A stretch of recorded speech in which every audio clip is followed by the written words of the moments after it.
Let's start.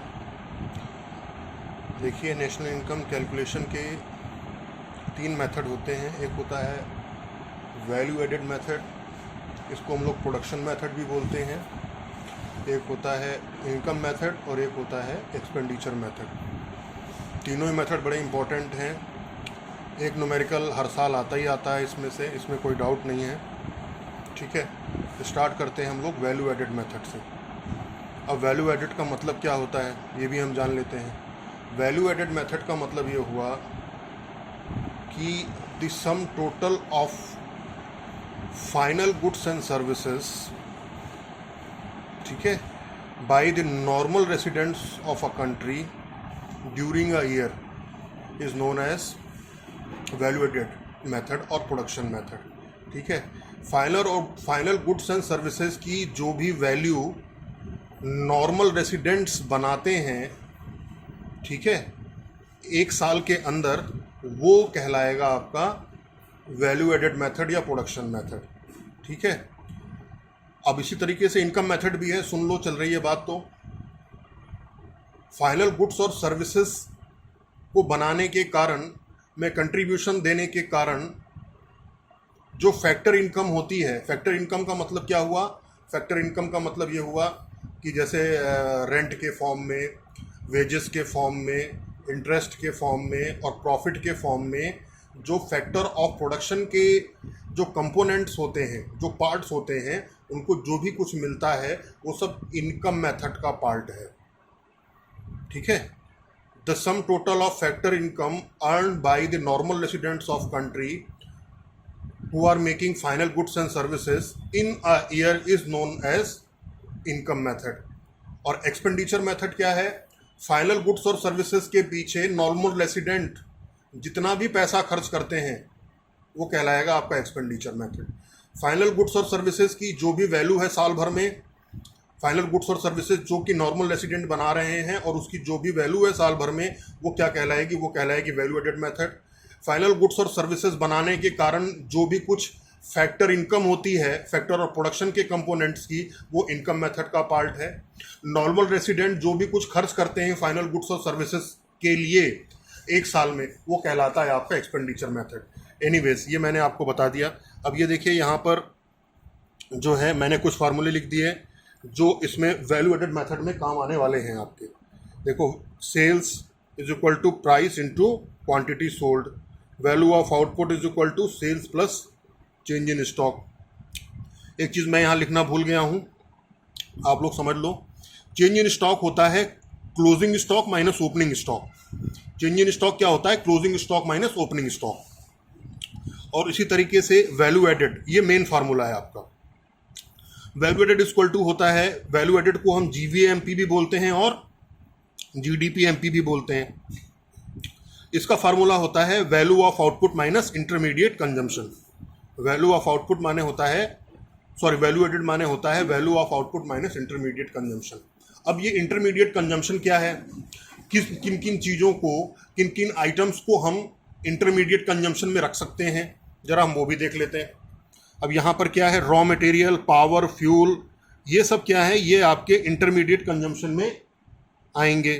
ठीक है, और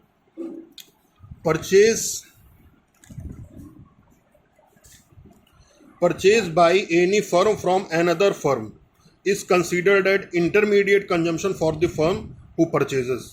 ठीक है, सपोज करो 2 फर्म्स हैं, ए और बी। ठीक है, ए फर्म जो है वो बी से कुछ परचेज कर रही है, फर्म ए जो है वो फर्म बी से कोई भी प्रोडक्ट परचेज कर रही है, तो फर्म ए के लिए जो है वो प्रोडक्ट क्या हो जाएगा? इंटरमीडिएट प्रोडक्ट हो जाएगा। ठीक है, वही यहाँ कहने की कोशिश की जा रही है। Purchase by any firm from another firm is considered as intermediate consumption for the firm who purchases. जो खरीदेगी वो क्या होगी? उसके लिए वो प्रोडक्ट क्या होगा? इंटरमीडिएट प्रोडक्ट होगा। ओके, उसके बाद आइए, ये intermediate consumption includes intermediate inputs which are used up in the process of production. Intermediate consumption में इंटरमीडिएट इनपुट्स आएंगे जिसको हम प्रोडक्शन प्रोसेस में यूज कर रहे हैं। It does not include those goods which can be used again and again, in the production process. ठीक है, जिसको हम प्रोडक्शन प्रोसेस में बार बार यूज़ कर रहे हैं वो चीज़ें इसमें इंक्लूड नहीं होंगी। ठीक है, जैसे कि कैपिटल गुड्स है ना, तो कैपिटल गुड्स में जैसे मान लो कोई मशीनरी है तो उसको हम इंटरमीडिएट प्रोडक्ट्स में शामिल नहीं करेंगे, हालांकि नीचे लिखा भी हुआ है purchase of machinery is not a part of intermediate consumption. ये आपके समझ में आ गया। अब इस पर बेस्ड एक दो न्यूमेरिकल्स हैं, वो भी हम जरा देख ले रहे हैं। जैसे सपोज ये वाला न्यूमेरिकल है, इसमें क्या निकालना है आपको, इंटरमीडिएट कंजम्पशन निकालना है। क्या क्या दिया हुआ है, वैल्यू ऑफ आउटपुट दिया हुआ है, एनवीएफसी दिया हुआ है, सेल टैक्स दिया हुआ है, सब्सिडीज दिया हुआ है, डेप्रिसिएशन दिया हुआ है। ठीक है, निकालना क्या है, इंटरमीडिएट प्रोडक्ट निकालना है। अब यहाँ पर क्या है, एनवीएफसी दिया हुआ है आपका। अगर एनवीएफसी दिया हुआ है तो आप जीवीएमपी निकाल सकते हो। तो आप सबसे पहले क्या करो, जीवीएमपी के टर्म्स में एनवीएफसी को ब्रेक कर लो। तो जीवीएमपी इज इक्वल टू क्या हो जाएगा, ये देखिए नीचे लिखा हुआ है, GVMP is equal to NVFC plus depreciation. अगर आप नेट से ग्रॉस में जा रहे हो तो आपको डेप्रिसिएशन प्लस करना है, ये मैंने आपको पहले बताया है। अगर आप फैक्टर कॉस्ट से मार्केट प्राइस में जा रहे हो तो आपको इनडायरेक्ट टैक्सेस प्लस करने हैं और सब्सिडी माइनस करनी है। ये देखिए वही काम हुआ है यहाँ पे। अब आपको क्या मिल गया, जीवीएमपी मिल गया। देखिए इस तरीके से मिल गया, जीवीएमपी मिल गया 110 करोड़। ठीक है, तो ये आपका हो गया पहला पार्ट। अब उसके बाद आपको क्या निकालना है, निकालना है इसमें आपको इंटरमीडिएट कंजम्पशन। ठीक है, देखिए कैसे निकलता है। अब देखिए वैल्यू एडेड और जीवीएमपी का फॉर्मूला क्या होता है, value of output minus intermediate consumption. हमने सिंपली वैल्यू एडेड या जीवीएमपी की वैल्यू पुट कर दी। वैल्यू ऑफ आउटपुट की वैल्यू जो है वो पहले से दी हुई है न्यूमेरिकल में 200। ठीक है, हमने वो वैल्यू पुट कर दी, प्रॉब्लम में पुट कर दी, आ गया 110। जीवीएमपी की वैल्यू हमने कैलकुलेट कर ली और 200 वैल्यू दी हुई है वैल्यू ऑफ आउटपुट की, हमने पुट कर दिया और हमको आईसी की वैल्यू, आईसी यानी इंटरमीडिएट कंजम्पशन की वैल्यू मिल गई। ठीक है, तो इस तरीके से ये क्वेश्चन हो गया हमारा। ठीक है, तो ये पहला हो गया। इसी तरीके से एक और न्यूमेरिकल है, देखिए मतलब अलग अलग टाइप के न्यूमेरिकल हैं।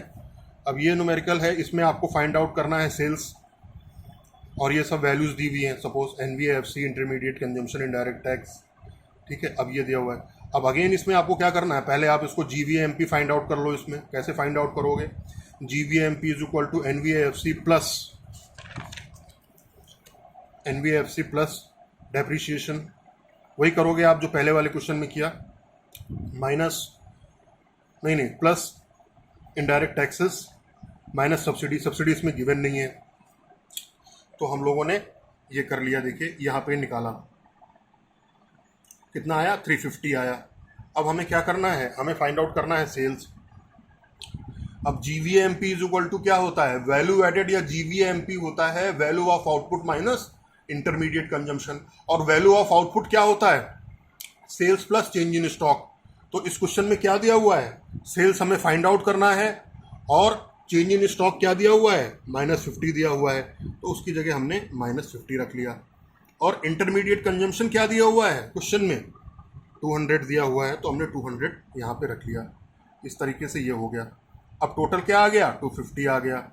हमने कैलकुलेट कर लिया and finally we will get the value of sales. ठीक है, ये आपको समझ में आ गया होगा। फिर एक क्वेश्चन और देखते हैं। अब इस क्वेश्चन में क्या है, we have to find out the value of NVMP. हमको एनवीएमपी की वैल्यू फाइंड आउट करनी है। क्या क्या दिया हुआ है, सेल्स है, डेप्रिसिएशन है, नेट इनडायरेक्ट टैक्स है, परचेज ऑफ इंटरमीडिएट प्रोडक्ट्स है, चेंज इन स्टॉक्स है और लास्ट में परचेज ऑफ मशीनरी है। देखिए इस क्वेश्चन में क्या है, आपको परचेज ऑफ इंटरमीडिएट प्रोडक्ट्स को ही कंसीडर करना है। Purchase of machinery intermediate products में नहीं आएगी। ठीक है, ये आप ध्यान में रखेंगे, ऊपर मैंने अभी आपको बताया है। ठीक है, अब आपको क्या फाइंड आउट करना है, एनवीएएमपी फाइंड आउट करना है। अब एनवीएएमपी फाइंड आउट करने के लिए आपको क्या करना पड़ेगा, जीवीएमपी फाइंड आउट करना पड़ेगा सबसे पहले। तो आपको जीवीएमपी फाइंड आउट करने का फार्मूला क्या है, value of output minus IC.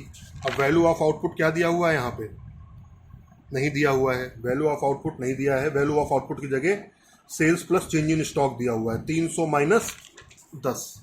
आ गया वैल्यू ऑफ आउटपुट, और उसमें से हमने आईसी माइनस कर दिया, तो हमें क्या मिल गया?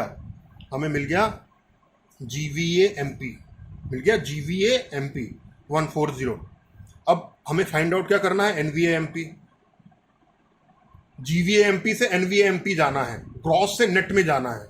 और मैंने आपको पहले ही बताया है कि जब आपको कभी नेट में जाना हो तो डेप्रिसिएशन प्लस करना है, जब कभी आपको ग्रॉस में जाना हो तो आपको डेप्रिसिएशन ऐड करना है, जब कभी आपको फैक्टर कॉस्ट में जाना हो तो हमेशा आपको इनडायरेक्ट टैक्सेस माइनस करना है, सब्सिडी प्लस करना है, जब आपको कभी मार्केट प्राइस में जाना है तो हमेशा इनडायरेक्ट टैक्स प्लस करना है और सब्सिडी माइनस करना है। ठीक है, ये मैंने आपको कई बार बता रखा है। इसके पहले के जो न्यूमेरिकल मैंने करवा रखे हैं एग्रीगेट्स ऑफ नेशनल इनकम, उसमें आपने ये किया भी होगा, तो ये आपके समझ में आ गया। ठीक है, तो ये देखिए इस तरीके से हमने इसको सॉल्व कर लिया and the final answer will be 120 crore. ठीक है, इसी तरीके से ये न्यूमेरिकल है, ये इजी है। ठीक है, अब इसमें इसको आप करके देखिए। ठीक है, इसको आप करके देखिए, calculate value of output from the following data. ठीक है, ये आप करके देखेंगे, इजी है, बहुत टफ नहीं है, इसको आप करने की कोशिश करिए। ठीक है, आई थिंक आपको क्लियर हो गया होगा। ठीक है, इसी तरीके से होगा, और नहीं आए तो मैं एल्केमिस्ट के बच्चों से उम्मीद करता हूँ नहीं आए, आप न्यूमेरिकल देख लो, कोशिश करो अपने आप, नहीं आए तो you can ask, you can freely ask. ठीक है, आप मेरे से पूछ सकते हो, मैं आपको पूरी हेल्प करूंगा इसमें। हाँ, एक चीज़ और, इस वक्त जो मैं अभी आपको वीडियो दिखा रहा हूँ, इस वीडियो में एक्साइज ड्यूटी है, जीएसटी है, सेल्स टैक्स है, इन सबको इनडायरेक्ट टैक्स कंसीडर करो। ठीक है, इसमें इनडायरेक्ट टैक्स गिवन नहीं है प्रॉब्लम में, but these are a type of indirect taxes. ठीक है, अगर नहीं भी दिया हुआ है तो भी आपको एक्साइज ड्यूटी को, गुड्स एंड सर्विसेज टैक्स को, ठीक है, सेल्स टैक्स को, इन सबको आपको क्या कंसीडर करना है? इन सबको कंसीडर करना है इनडायरेक्ट टैक्सेस में। ठीक है, ये आपके समझ में आ गया होगा। ठीक है, ये न्यूमेरिकल करिए, 2-3 न्यूमेरिकल। हाँ, इस क्वेश्चन में आंसर में थोड़ी सी प्रिंटिंग मिस्टेक है, यहाँ 80 आंसर नहीं आएगा, यहाँ पर आएगा 100। ठीक है, आप कोशिश करो, हो जाना चाहिए। ठीक है, आई होप ये सब क्वेश्चंस आपके हो जाएंगे, इतना कोशिश करो, नहीं आए मेरे से कल पूछना। Thank you class.